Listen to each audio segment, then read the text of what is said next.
नमस्कार साथियों, मैं हूं आपका दोस्त राजकुमार और एक बार फिर से स्वागत करता हूं आपके अपने पसंदीदा यूट्यूब चैनल राज ऑनलाइन एजुकेशन अब के एक और ख़ास वीडियो में। जी हां दोस्तों, अच्छी खबर है कि 28 ज़िलों के फाइनली बिल पास कर दिए गए थे। उन 28 ज़िलों के लिए मौज हो गई है।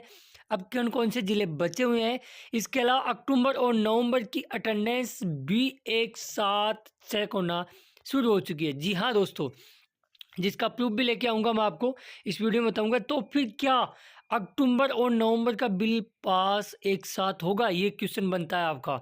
इसके बारे में भी मैं पूरी जानकारी लेके आपको इस वीडियो में बताने वाला हूँ, क्योंकि जानकारी मैंने ले ली है। इसके अलावा कॉल फॉर फिजिकल वेरिफिकेशन आखिर होता क्या है, ये क्यों आता है, और जब आ जाता है तो फिर क्या करें, और कौन कौन सी गलतियों की वजह से ये आता है, डिटेल उसमें भी चर्चा करेंगे। सावधान और सतर्क हो जाइए, ऐसा क्यों बोल रहा हूँ, इसके पीछे भी एक लॉजिक है। तो चलिए शुरुआत करते हैं, आगे बढ़े उससे पहले सभी प्यारे साथियों से मेरी गुजारिश कि चैनल पर नए हो या चैनल को अभी तक सब्सक्राइब नहीं किया है तो जरूर कर दे और नोटिफिकेशन बेल को दबा के ऑल पे क्लिक कर दे। सबसे पहले तो मैं आपको यहाँ बताना चाहूँगा, कुछ स्क्रीनशॉट दिखाता हूँ। चलो एक क्विज भी अपन खेलते हैं इसी के साथ।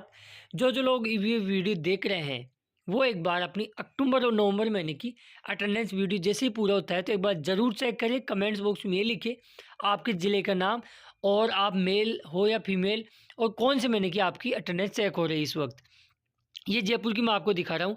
कल की डेट के अंदर ही जयपुर मेल कैंडिडेटों की नवंबर की अटेंडेंस चेक होना शुरू हो चुकी है, क्योंकि अक्टूबर की तो सभी की हो चुकी थी। अब नवंबर की भी डिपार्टमेंट ने चालू कर दी है। ठीक है, लगभग 80% मेल कैंडिडेटों की जयपुर में हो गई है। एक और स्क्रीनशॉट आपके साथ साझा करता हूँ, ये 19 का है। ये अक्टूबर महीने की अटेंडेंस वेरीफाई की गई है विभाग द्वारा, लेकिन ये अक्टूबर की मेल कैंडिडेटों की पहले कर दी गई थी, लेकिन फीमेल की परसों की गई थी। ठीक है, तो इस चीज़ का आप ध्यान रखें, जयपुर के अंदर फीमेल कैंडिडेटों की अक्टूबर की भी अटेंडेंस चेक हो गई है भैया। देखो, अटेंडेंस जब तक चेक नहीं होती ना तब तक उस महीने का बिल नहीं बनता। एक चीज़ तो मैं आपको ये कर देता हूँ क्लियर। तो इससे बात करता हूँ मैं आगे भी। तो देखो, आप किसी भी ज़िले से हो, एक बार वीडियो कंप्लीट होने के बाद में अपने अपने स्टेटस को ज़रूर देखें, और एक साथ अक्टूबर और नवंबर की अटेंडेंस चेक होने की वजह से क्या एक साथ बिल बन सकता है, कि काफ़ी लोगों ने मुझे ये पूछा है। तो मैं आपका उस चीज़ का उत्तर आपको यहाँ दे देता हूँ। देखो जी, नहीं, एक साथ नहीं बनेगा, आगे पीछे बनेगा, भले ही आपको 5 से 10 दिन का अंतर हो, लेकिन एक साथ बिल नहीं बनेगा। ये चीज़ मैं क्लियर कर देता हूँ। डिपार्टमेंट से मैंने काफ़ी लोगों से अलग अलग जिला रोजगार कार्यालय से पता किया तो ये मालूम चला। अब देखो, चलो ठीक है, वो तो 2-4 दिन बाद में हो जाएगा। पेमेंट पे भी हम आने आएँगे। उससे पहले मैं आपको यहाँ कुछ चीज़ें और बता देता हूँ। देखो साथियों, उसके बाद में कल ये शर्मा कैटेगरी से यानी जनरल कैटेगरी से है। नागौर को मैंने आपको बताया था एससी और एसटी का परसों के दिन बिल पास हुआ था। लेकिन कल ओबीसी, जनरल, एमबीसी सभी कैटेगरियों का नागौर के अंदर मेल और फीमेल दोनों ही प्रकार के अभ्यर्थियों का फाइनली सितंबर 2023 का बिल पास कर दिया गया है, तो ये अच्छी खबर है। इसके अलावा हम बात करें जैसलमेर, क्योंकि जैसलमेर में बहुत कम कैंडिडेट हैं जो बेरोजगारी भत्ता ले रहे हैं, तो जैसलमेर का भी मेल और फीमेल दोनों ही प्रकार के अभ्यर्थियों का फाइनली सितंबर 2023 का बिल है वो भी पास कर दिया गया है। इसके अलावा बड़ी खुशखबरी है 12 डिस्ट्रिक्ट के लिए, कि 12 डिस्ट्रिक्ट का भी केवल एसटी कैटेगरी की बात कर रहा हूँ मैं, एसटी कैटेगरी का सितंबर 2023 का मेल कैंडिडेटों का बिल है वो पास कर दिया गया है। अब जो आपके मन में एक डाउट उठ रहा होगा कि सर, अगस्त के तो सभी ज़िलों के बिल पास हो गए, सितंबर के कौन-कौन से ज़िले के बिल पास हो गए या कौन-कौन से ज़िला बचा हुआ है? तो मैं कहूँगा ये 5 ज़िले अब बचे हुए हैं। नंबर 1 बाड़मेर, नंबर 2 भरतपुर, बूंदी, चूरू और राजसमंद। ये ज़िले अब ऐसे बचे हुए हैं जिनके बिल बनना सितंबर के अभी शेष है। अब मैं आपको एक चीज़ और बता देता हूँ, काफ़ी लोग मुझे कमेंट्स करते रहते हैं, जैसे ये मान लो आप, यहाँ आप देख रहे हो कि सर क्या अभी बेरोज़गारी भत्ते का फ़ॉर्म भर सकते हैं क्या? जी हाँ दोस्तों, बिल्कुल नया फ़ॉर्म आप लगा सकते हो, भर सकते हो, इस टाइम चल रहा है। अब बात करते हैं कॉल फॉर फिजिकल वेरिफिकेशन आखिर होता क्या है और ये आता क्यों है? इस पे भी अपन डिस्कस करते हैं, तो 1 मिनट में आपको बताना चाहूँगा। तो दोस्तों ये जैसे मान लो काफ़ी लोग क्या होते हैं जिनके फॉर्म अप्रूव्ड हो जाते हैं, जैसे इस भाई का फॉर्म क्या था, अप्रूव्ड था 27/7/2022 को, लेकिन इनके पास कॉल फॉर फिजिकल वेरिफिकेशन आ जाता है और उन्होंने आज तक अपने फॉर्म की तरफ झांक के भी नहीं देखा। ये भरतपुर का है। ये ऐसे ही मैं रैंडमली बिल चेक कर रहा था तो मुझे स्क्रीनशॉट मेरे हाथ लगा। तो देखो मैं आपको एक चीज़ बता देता हूँ। कॉल फॉर फिजिकल वेरिफिकेशन आखिरी में एक वेरिफिकेशन होता है जिसके अंदर आपको डॉक्यूमेंट्स के साथ या अटेंडेंस के साथ या मूल दस्तावेज़ों के साथ ऑफिस में रोजगार कार्यालय में बुला लिया जाता है।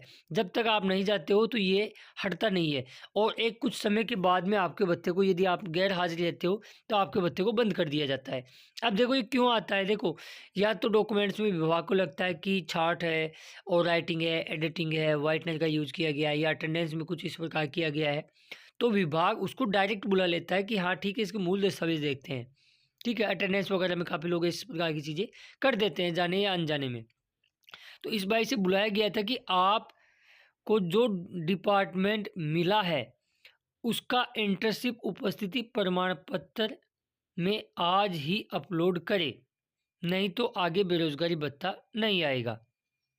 ठीक है, तो भाई ने इस पे संज्ञान नहीं लिया और आज तक इसका कॉल फॉर फिजिकल वेरिफिकेशन पड़ा है। हालांकि ये एक अलग बात है कि इन दिनों में छटनी हो रही है, तो उन लोगों को हटा भी दिया जाएगा जिनके कॉल फॉर फिजिकल वेरिफिकेशन आ रखा है लंबे समय से और उन्होंने इस पर चेक नहीं किया है।